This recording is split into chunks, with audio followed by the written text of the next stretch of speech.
Hi, this is Chris Vermillion, I'm Jim Tallman. and today we're going to give you information about the World Travelers Club and our eighth trip that we're launching this year to Europe. So, first of all, we're going to tell you a little bit about the World Travelers Club, then about the locations that we're offering for spring break of 2021, and then how you can find out more information and ultimately sign your child up. So, Mr. Tallman's going to tell you a little bit about why the club was created and how it works.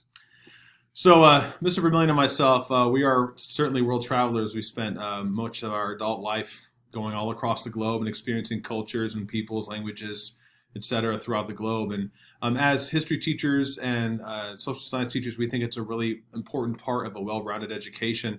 And we wanted to bring that to our students here at North Central High School. So I think 7 years ago, he and I just got together and created this idea of the World Travelers Club. And our first excursion was 20 seniors and freshmen that worked together to create an itinerary that took us through Central Europe.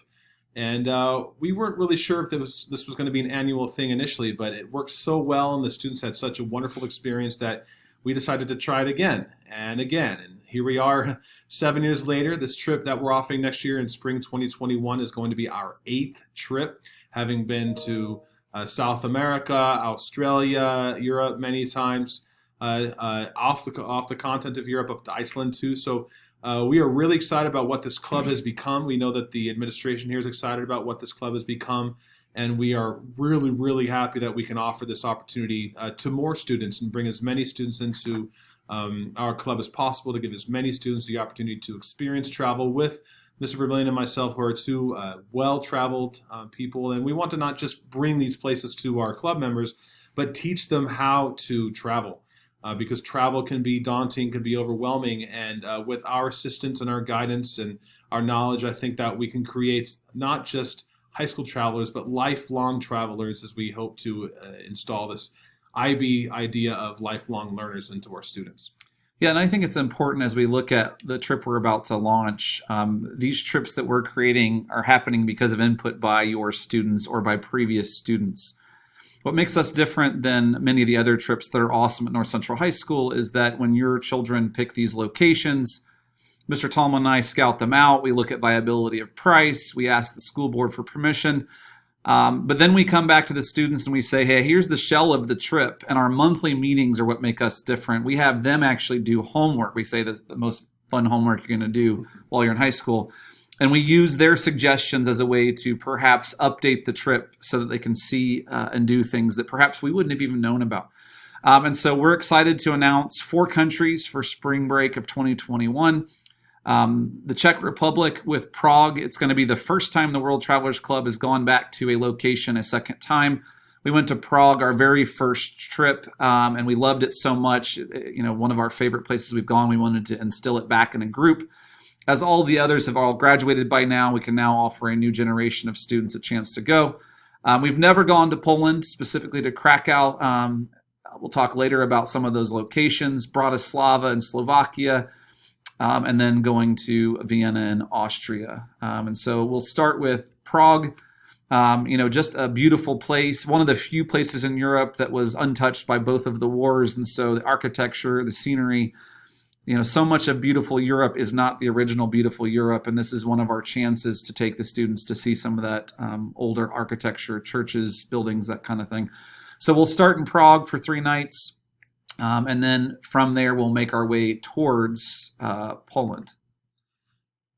So one thing that the World Travelers Club prides ourselves on is that you'll never hear us talk about trips to London or to Paris, which are phenomenal cities, but we feel that those are cities that Americans have opportunities to go to a lot, college afterwards. So we really want to go to exotic places and places that students most likely would never get a chance to go to. That's where Prague came in on our first trip, and we loved it so much, like Mr. Vermillion said, we're going again. Krakow is another one of those cities that Americans don't really ever get the opportunity to go to, and is one of the most beautiful Central to Eastern European cities. Poland, of course, was one of the most powerful countries in Europe for hundreds of years in the 17th and 18th centuries, and a lot of that was housed here in the city of Krakow, and you can see the beautiful churches and buildings that adorn the countryside of Krakow and Poland. And we're really excited to bring kids to Krakow. Oftentimes when people think of Poland, they think of Warsaw, but like Mr. Vermillion said, Warsaw is one of those cities that was was leveled by World War II, but Krakow, like Prague, was untouched. And so there's medieval cities, medieval walkways that have existed for hundreds of years that we'll get to see with our students next year. I think one of the really emotional parts of this trip is going to be a visit to arguably one of the most famous concentration camps in history, that being Auschwitz. And although we have gone on concentration visits, camp visits before, I think probably this is the one that will be the most powerful. A chance for our students to walk in the footsteps of, arguably one of the worst events in history, and to learn from it and to understand it. It'll be a very somber day, but I think a day that certainly your students will never forget as they, try to understand World War II, the Nazis, that kind of thing, in more depth as we go. So that'll be a day trip from Krakow. From Krakow, we'll then go on to Bratislava. And if I could piggyback on what Mr. Vermillion was saying, we have been to 2 concentration camps before, and in both instances, I've never been more proud to be a teacher at North Central High School, seeing the students, how they reacted and interacted with the scene that was there.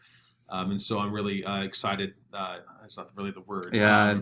But you understand, this is going to be an awe-inspiring experience for our students, and I think will be life-changing for them. But as Mr. Vermillion said, our next stop is Bratislava. This is in Slovakia. This is most certainly a country that most people don't even think about going to, and it's sad because it is an extraordinary country with many different cultural backgrounds that we don't see in much of the rest of Europe. Bratislava, interestingly, was one of the seats of the Soviet Union during the Cold War.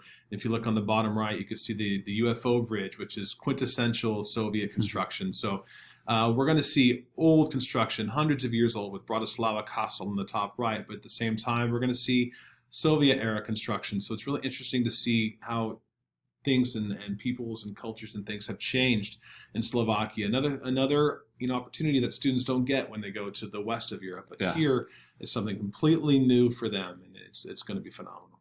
Well, a cool part of this transition is we talk to our kids about the importance of waterways in history, and from Bratislava to Vienna, we're actually going to get a chance to transition via a water trip on the Danube to Vienna as part of it. And so Vienna is another place we've been to. It will be a transition where we'll end there. I'll let Mr. Tallman tell you a little bit more about that. Vienna is a great city, like Mr. Vermillion said. We have been there before on our inaugural trip 6 or 7 years ago, and we enjoyed it so much that, again, we wanted to go again. This one's going to be a little bit different than the first time because, as Mr. Vermillion said, this one's going to be focused more towards the important diffusion of the Danube River, and you can see it there on the top left. St. Stephen's Cathedral, which is to the right, which is a glorious Gothic cathedral with some Romanesque tinge to it that we'll get to see. But one thing that really excites the students is the Prater Wheel, which you're seeing on the bottom there. It's one of the oldest amusement parks in all of Europe, and one of the largest Ferris wheel, right? One of the largest Ferris wheels in the world, and our students are going to get the opportunity to ride that. It's actually the last thing we're doing on this trip is taking a walk in Vienna and going on the Prater Amusement Park and the Ferris wheel there. And so it's almost like our bon voyage to Europe for that trip and for the next time coming up. Awesome. So one thing that we like to do is we like to shop, and your kids like to shop. And so we always give them an opportunity in each place that we go to go off with their friends, spend a little time investigating the different products and that kind of thing. A big part of World Travelers Club is your comfort with us setting very strong parameters, but also giving groups of kids a chance to go off and explore on their own. Again, we're proud to say that this is our 8th trip, and we've never had a problem with students not meeting our expectations, but also getting a chance to see Europe through the eyes of a student and not always just being told by the teacher exactly what they have to see. So they're going to spend a couple of hours in a market buying souvenirs. They're going to get a chance at times to go have lunch on their own. Even though all the breakfasts and dinners will be provided and we'll do those together, it's kind of cool as a high school kid to have a chance to go off on your own and explore and then meet back in with your team. So we'll do some shopping, we'll do some food on our own, that kind of thing. Now, this trip is going to be steeped in the culinary arts as well. Of course, dining is a major part of any trip where you get to experience the dinner table in these nations. And one really exciting opportunity that we're doing here is we have 2 separate dining excursions, if you will. One is going to be a Slovakian food tour as we go to various restaurants and get to taste and smell and experience different foodstuffs. And I think in Prague is where we're going to be doing an actual cooking class. And we're going to take a pierogi cooking class. And students get to get their hands dirty and what it's like to be a Czech chef. How great is that? So we're not just going to experience the history and the culture and the architecture, but we're also going to have a gastronomic experience as well. We love to eat at World Travelers Club.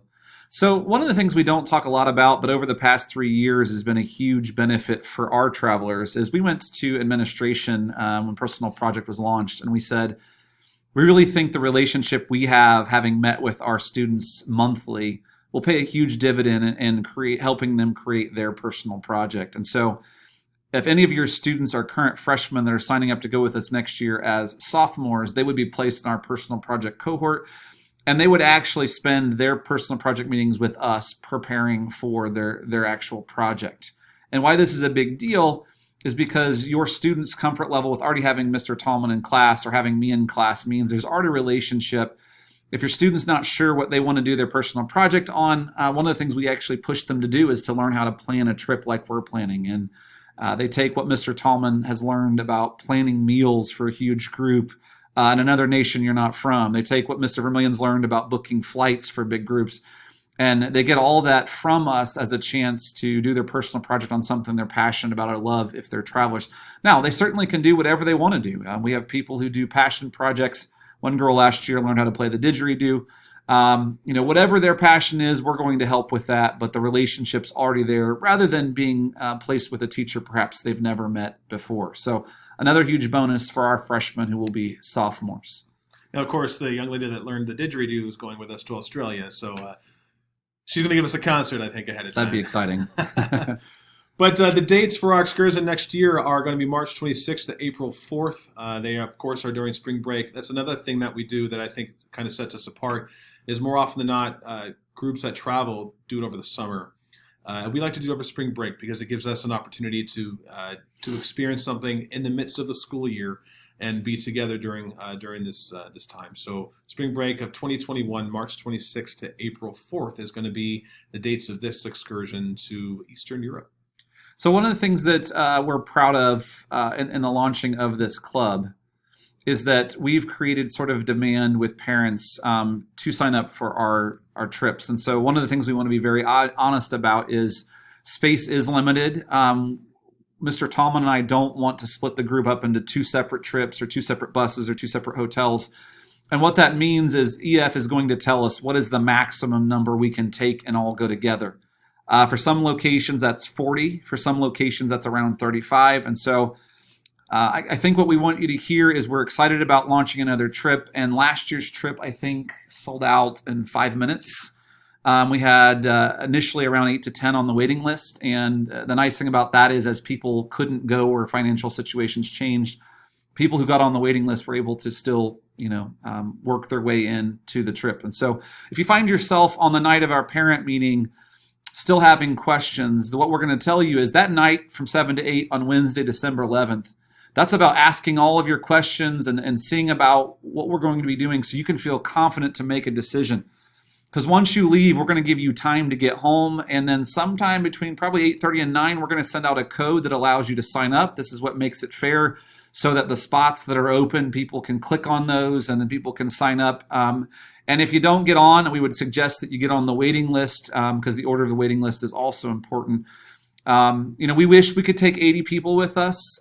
Just the limitations of how many people we can safely take and still have a viable trip.